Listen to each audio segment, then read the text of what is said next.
Bienvenidos estimados estudiantes a la clase virtual. El tema a tratarse va a ser funciones. Empecemos definiendo lo que es una función. Una función es una relación entre dos conjuntos A y B en la que a cada elemento del conjunto A le corresponde un único elemento del conjunto B. El conjunto A también se le conoce como conjunto inicial o de partida y al conjunto B se le conoce como conjunto final o de llegada. Vamos a relacionar el conjunto A, los elementos del conjunto A, con los elementos del conjunto B. Y es así que el 1 se relaciona con el 1, el 2 con el 4 y el 4 con el 16. Veamos otro ejemplo. Tengo el conjunto A formado por los números 3, 6, 9 y 12, el conjunto B por los números 5, 9, 18, 20, 27 y 36. Aquí vamos a relacionar, por ejemplo, el 3 que se relacione con el 5, el 6 con el 18, el 9 con el 20 y el 12 con el 27. Siempre en una función debe relacionarse cada elemento del A con un elemento del B. No puede relacionarse dos. Para saber que una gráfica corresponde a una función, se tiene la prueba de la recta vertical, que consiste en trazar una línea vertical sobre la gráfica. Si corta en un solo punto corresponde a una función, pero si corta en dos puntos o más, la gráfica no corresponde a una función. Si nosotros trazamos una línea vertical en la figura 1, podemos observar que tenemos dos cortes. Por lo tanto, yo puedo afirmar que la figura 1 no es una función. Ahora, si trazamos una línea vertical en la figura 2, podemos observar que se corta en un punto. Por lo tanto, esta gráfica sí es una función. Si nosotros ahora trazamos una línea vertical en la figura 3, observamos que tenemos dos puntos de corte de esa línea. Por lo tanto, no es una función. Ahora, grafiquemos una línea vertical en la función 4 y observamos que tenemos un solo corte. Por lo tanto, sí es una función. Vamos a ver ahora los elementos de una función. Estos elementos son el dominio, que corresponde al conjunto inicial o de partida, o a la variable independiente, generalmente es del valor de x. Codominio, que corresponde al conjunto final o de llegada, y la imagen o recorrido, que es un subconjunto del codominio, y corresponde a la variable dependiente, que generalmente es la variable y. Aquí tenemos un ejemplo donde que el conjunto de partida es el 3, 7, 9 y 11. El conjunto de llegada es el 1, 6, 8, 14, 18 y 22. Por lo tanto, el dominio son los valores de 3, 7, 9 y 11 que corresponde al conjunto A.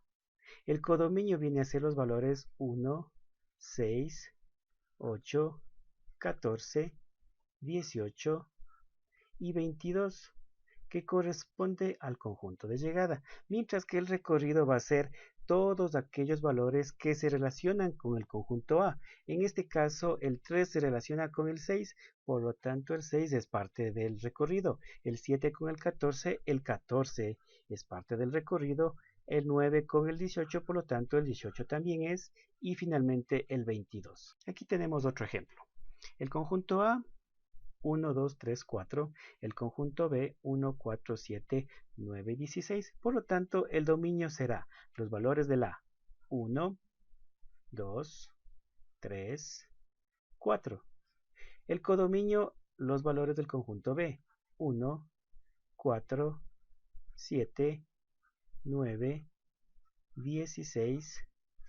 Y el recorrido serán los valores relacionados con el conjunto A, el 1, el 4, el 9 y el 16. El 7 no consta ahí porque el 7 no tiene ninguna relación. Veamos la monotonía de una función. La monotonía es saber si una función crece o decrece mientras cambia la variable independiente. En esta gráfica tenemos 5 tramos donde la función cambia.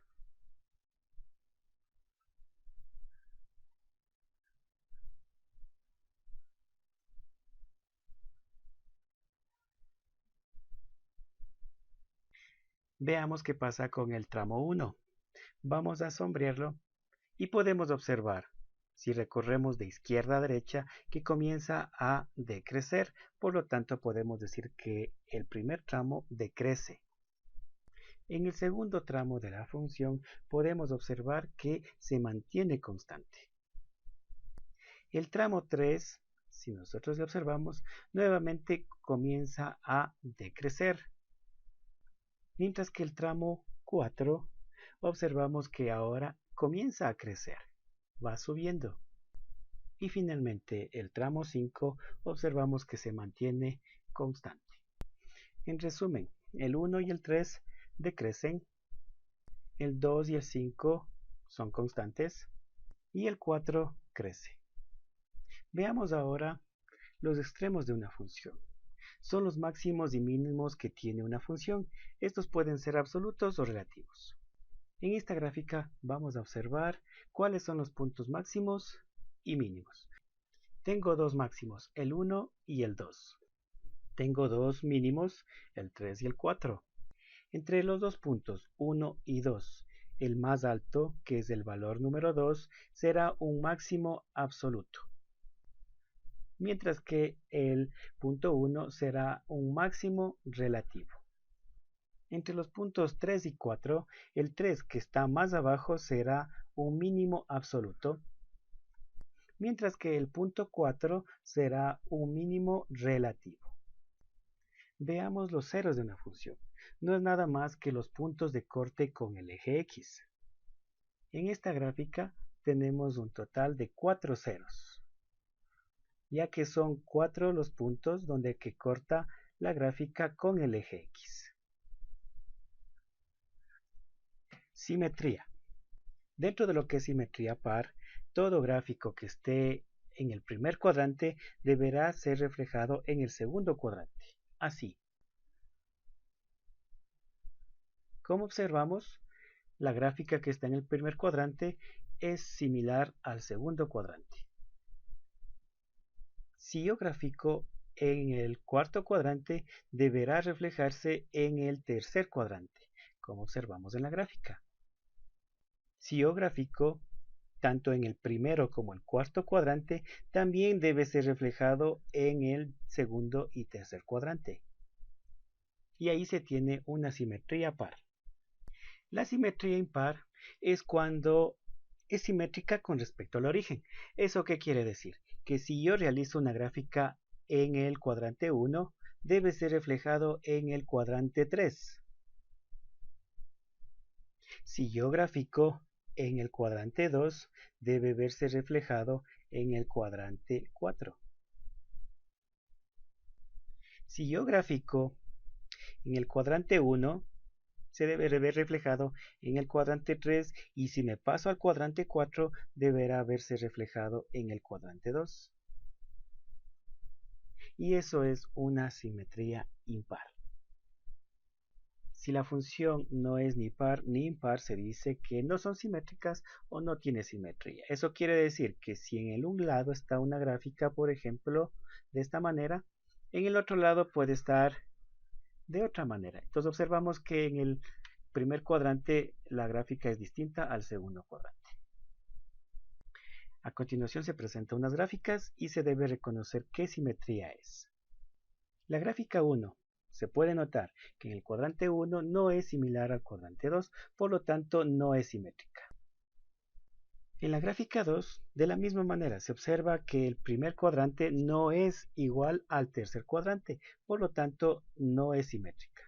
En la gráfica 3 observamos que el primer cuadrante es igual al tercer cuadrante y el segundo cuadrante es igual al cuarto cuadrante. Por lo tanto, tiene una simetría impar. En la gráfica 4 observamos que el primer cuadrante es similar al segundo cuadrante. Por lo tanto, tiene una simetría par. Hasta aquí lo que es las definiciones de funciones.